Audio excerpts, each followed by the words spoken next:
70 ล้าน70 ล้านดงเนาะเท่าไหร่ก็เงินดงตกอยู่ประมาณ100ล้านดงปีนึงนะตกเงินห้องเรา100 ล้านดง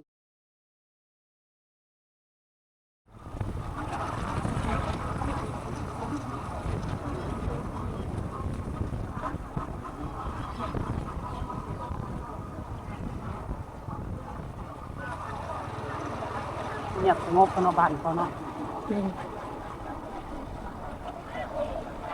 ไปโด่งก้อนกันเนาะกล้องบุกใส่เลยสาวหมดแล้วเมียมันห้อง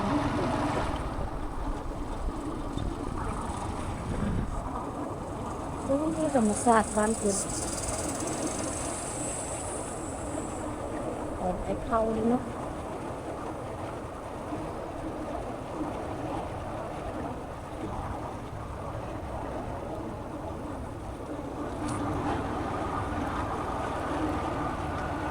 บรรยากาศ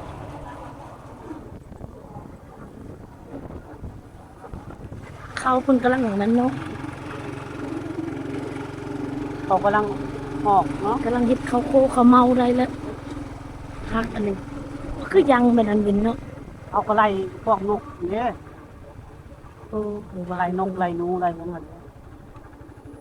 บ้านอ๋อตัวหน้าบ้านกระเจ้าทำให้อันนี้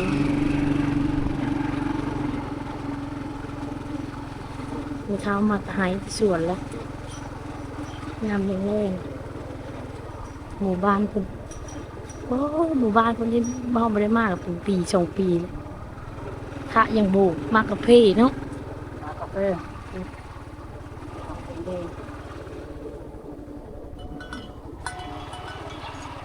ควายเป็นเท่าแรงนะนี่ว่าแรงนะก็บรรยากาศดีเนาะหมู่บ้านเนาะนี่ครับเท่านี้โอ้มีหลังขยายไปแล้วนะพอเจอโอ้หลังเล็กเกิดง่ายอยู่เนาะสายอยู่บ่เด็กคนกำลังสร้างนี่คือหลังเป็นง่ายอยู่นี่แล้วนี่เขามีหน้ามีนกฟ้าเนาะนี่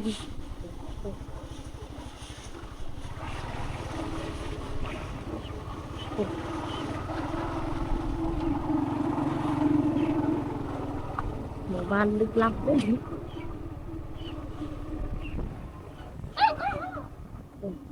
นี่ต้องอุกกระทึบเลาะมาจนสุดแล้วเนาะบ่เจอแบบนี้กลับบนรุ่นอะไรสุดหมู่บ้านเลยหมู่บ้านเนาะสบายดีท่านผู้ชมเนาะตอนนี้เราเดินทางเข้าสู่หมู่บ้านชนบทเงียบแห้งเลยบ้านนี้ก็เนาะ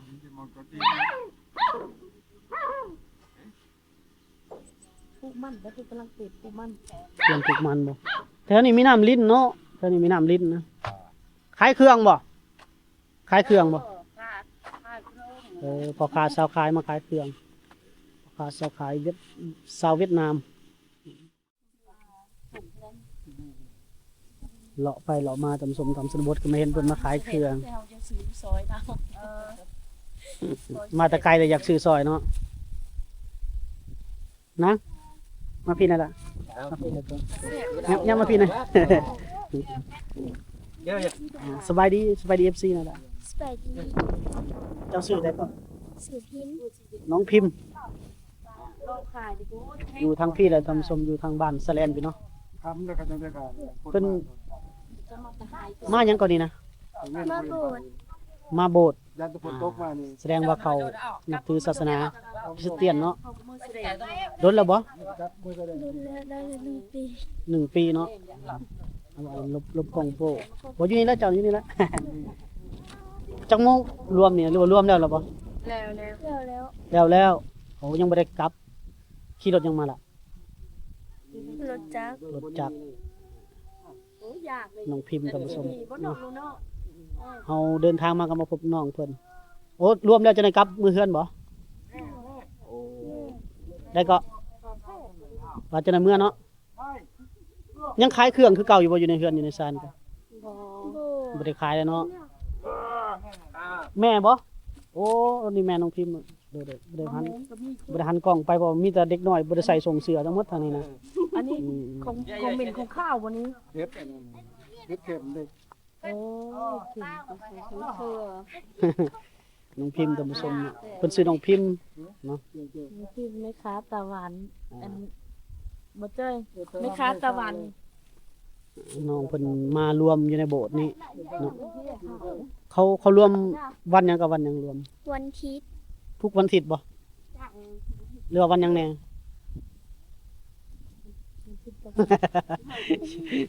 แม่จะจอกเชียงกันจากเรา น้องพิมพ์เนาะ เอา จังได๋เดี๋ยวเฮาสิตามมาเฮือนเราท่านผู้ชมเนาะคันน้องเพิ่นสะดวกเราเดินทางเข้ามาสู่ชนบทแล้วก็มาพบเพิ่นน้องเพิ่นมารวมอยู่ในโบสถ์นี้โบสถ์นี้โ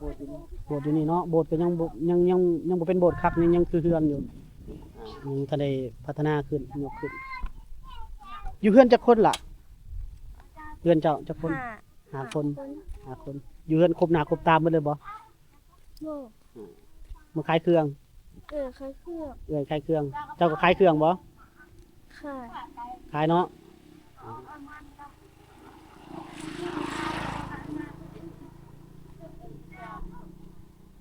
ขายเครื่องคือกันในตำบลขายเครื่องอยู่ในบ้านตัวเองบ่หรือว่าขายอยู่ อันนี้เฮือน ว่าไม่ได้ใครอยู่เพื่อน ขาย อันนี้เฮือนเลย ขายในห้างเนาะโอเค เฮ้ยเนาะเอา น้องพิมพ์เพิ่นสิเมื่อเฮือนท่านผู้ชมเฮาสิตามเพิ่นเมื่อเฮือนน้องพิมพ์เอง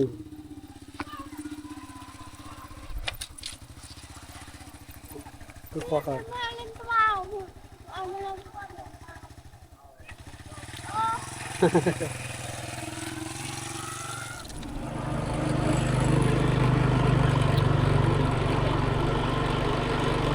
ตอนนี้เฮากำลังเดินทางตามหลังน้องพิมพ์ท่านผู้ชมไปเบิ่งเฮือนน้องพิมพ์ก่อน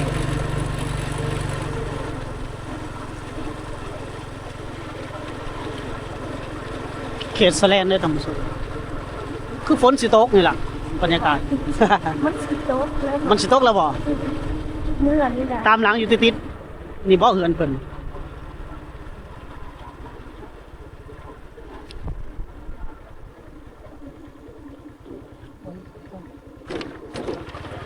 แม่นแล้วว่าเห็นเราแวบๆอยู่แม่นบ่ รู้นะนี่น้องอะ ลง ต้องถาม โอ้เห็นแล้วมีรถใหญ่พร้อมได้เหือนน้อง ใหญ่คือประจอดอยู่นี่ บรรยากาศโอ้เฮาก็สิรีฝนอยู่นี่เลยแหละเบิ่งคือฝนสิตกลัดทางเลยมาฮอดเฮือนน้องพิมพ์แต่ว่างงว่าผู้ใดเป็นพิมพ์ผู้ใดเป็นพลอย บ่คล้ายๆคือกันเลยเอ้ย อ่า กันแต่มันเอ้ยกกแล้วปันนึงอีได้ติดจ้อยสูงๆเอ้ยกกเพิ่นฮอด น้องพิมพ์ไปหายโตวไปเลยเจ้าได้ซื้อได้ซะ ป่า หาปินมันจะพินก็ซื้อได้ก็ เขาเขินกล้อง บ่ต้องฟ้าวเขินมันก็จำเป็นเลยมาฮอดเลยเจ้าซื้อได้สัตว์เจ้านะ สุตา ลูกตา ตาซื่อๆนี่ ซื้อตาคือกันกับน้องพิมพ์เลยเนาะ คล้ายๆนั่นแหละเจ้าเอ้าคนละคนบ่คั่นน่ะ เอาค่อยเรางงมาตอนนี้ก็เปลี่ยนเสื้อผ้ากันได้อีกแล้วบ่ได้ขายเครื่องหรือบ่อยู่หั่น โบ เศร้าแล้วเนาะอยู่กันจักคนซะในเฮือนล่ะ โฮม มันคือเว้าลาวแจ้งแท้ไปเรียนมาบ่หรือว่าไปหาเงินมา ไม่ได้ไปใส่ อยู่ในบ้านนี้ซื้อตาเนาะโมเมนต์ตุกตา บ่ อืมปัจจุบันนี่ยัง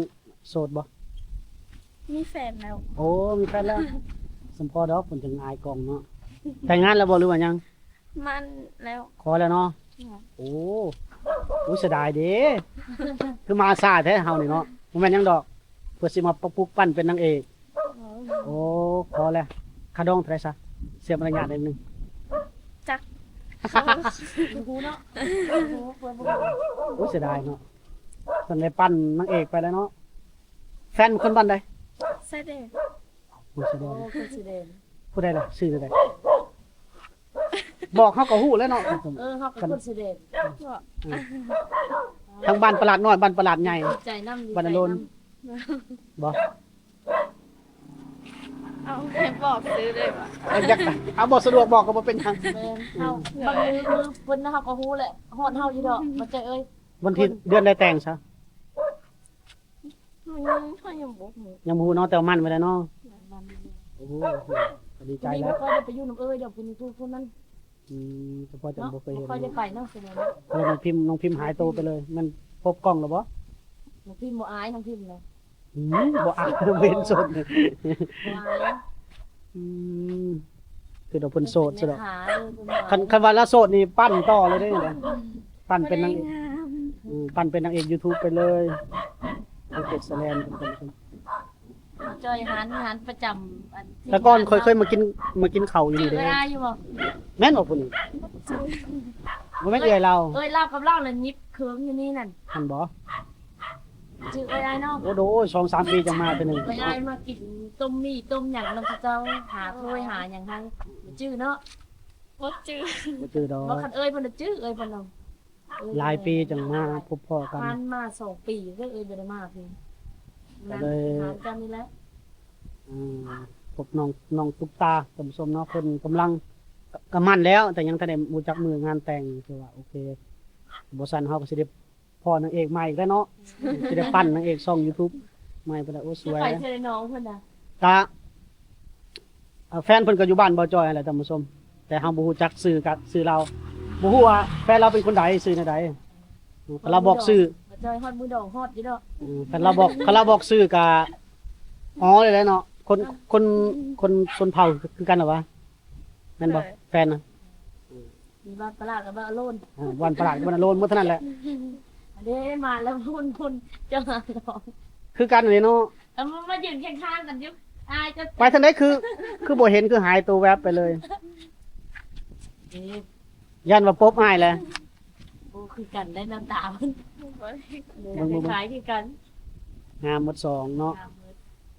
เอ้ยกุ๊กเพิ่นก็งามกุ๊กเพิ่นก็ หน้าตาเขาคือกันหมาเลย3คนมีเอื้อยผู้หนึงท่านผู้ชมเอื้อยอีกผู้หนึงก็ขายเครื่องอยู่บ้านบ่จอยพุ่นล่ะขายเสื้อผ้าโอ้ก็กิจการดีเลยเพิ่นขายก็ แต่ก่อนเพิ่นก็ขายอยู่นี่บ่ใจ แม่นแหละ ปีแต่ก่อนเป็นนิดชิ้นก็เป็นเนาะเลยเนาะ เสื้อผ้าอันนี้สิผู้นี้ก็เป็นเหมือนกันนะผู้นี้ก็เป็นบ่ บอกเป็น บ่เป็นบ่ได้ไปเรียนเนาะ หน่อย เอ้ยเพิ่นไปเรียนนี่ ณปัจจุบันนี้อยู่กันจักคนในเฮือนล่ะ อยู่พินอยู่กับเอื้อยอยู่ไซแดมแล้ว โอ้ อยู่เฮือนนี้อยู่กับ4 คน 4คน เพราะว่าเพิ่นจะไป มีค้าขายได้เนาะแต่ปัจจุบันนี้บ่ได้ขายแล้ว ปัจจุบันนี้เฮ็ดหยังซะล่ะ เก็บกาแฟ เก็บกาแฟปลูกกาแฟทางหลังนี่เนาะปลูกได้จักล้านปีหนึงได้จัก70 70ล้าน นะ 70ล้านดงเนาะ 10 เท่าไหร่ก็ เงินดงตกอยู่ประมาณ100 มันดง 100ล้านดง ปีหนึงนะ ทุกเงินห้องเนาะ 100ล้านดงก็ประมาณ90บ่8 90 80 80บ่ เงินดง โอ้100ล้านดงเลยครับเศรษฐีบ้านนอกตัวนี้เนาะเออ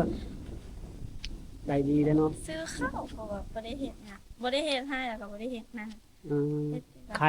ยกาแฟแล้วไปซื้อเขานาให้นากับบริเฮ็ดเนาะสมเจ้าเนาะปัจจุบันนี้อยู่กันภายในครอบครัวกับมีแต่ผู้หญิงเลยเนาะรู้สึกว่าข่าวแต่ก่อนกับ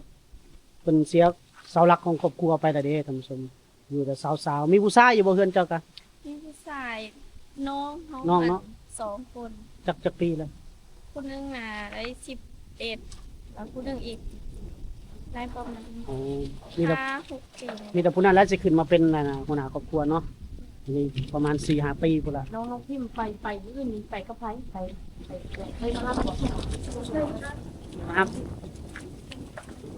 เดินมาครับแล้วก็ลงมาขายเครื่องอยู่พุ่นแล้วเนาะวันอาทิตย์เรามารวม คือบ่รวมอยู่บ้านนะครับ อยู่แสดงเลย เล่นโลดีเสด็จ รวมแสดงก็ได้แมันบ่แต่อยากมาจอบแม่ จอมแม่ทิศนึงสองทิศเพิ่นก็ได้มาจอมแม่เนาะล่ะเนาะเป็นอันนี้เป็นเอ้ยเพิ่นก็มาดูอีแล้วเป็นน้องชายเพิ่นไป แสดงว่าสร้างครอบครัวก็ไปอยู่นํแฟนแล้วเนาะ บ่ได้อยู่นำแม่อีกแล้ว อยู่ใกล้ เอ้าบ่คิดฮอดแม่ซะบ่เมื่อปะไป ก็คิดฮอดถ้าว่าอันอยู่อยู่พุ่นแล้วกับมาย่าง ไป บักจ้องเอา มาเยี่ยมมายามเอาแฟนมาอยู่ในเฮือนนี่บ่ได้บ่เฮาบ่มีผู้ชายเด้ส่วนเขามา เอื้อยแล้ว โอ้เอื้อยแล้วเอื้อยเพิ่นเอาแฟนมาอยู่นี่บ่เราบ่ได้เอาแฟนเราบ่ได้มาอยู่นำแฟนบ่อืมก็ดีกันดีกัน อยู่เบิ่งแย่งแม่หั่นละสุเจ้ามีแต่ผู้ใหญ่ๆเด้กับน้องพิมพ์นี้ โอเครบกวนสามีหน่อยเด้อโอ้ขอบใจหลายมีแต่ผู้แต่แพงพุ่นเนาะปากฝนสิตกแล้วเฮาสิได้เดินทางกลับสบายไทยเนาะโดยขอบใจหลายเขาออกมาแต่ห้องงงเลยเนาะอ้าวผู้ใดเป็นผู้ใดเนี่ย ว่าคณะคือกันนั่นนี่ เขาว่าน้องพิมพ์ไปเปลี่ยนส่งบ่วะ บ่ปกตินะเฮาเคยเห็นแบบพี่หมูได้เห็นอยู่ในอาหารจริง นั่นแหละก็จะงงผู้เดียวก็อยู่เป็นผู้ใดเป็นผู้ใดเขาว่าอยู่หันเพื่อโตน้อยๆบ่ออกมาเป็นโตใหญ่ๆอะนะ พี่หมูได้ไปหับเอาแม่อีกเนาะ รบกวนเพิ่นละเฮาก็ ตาเฮา คนสิตกแล้ว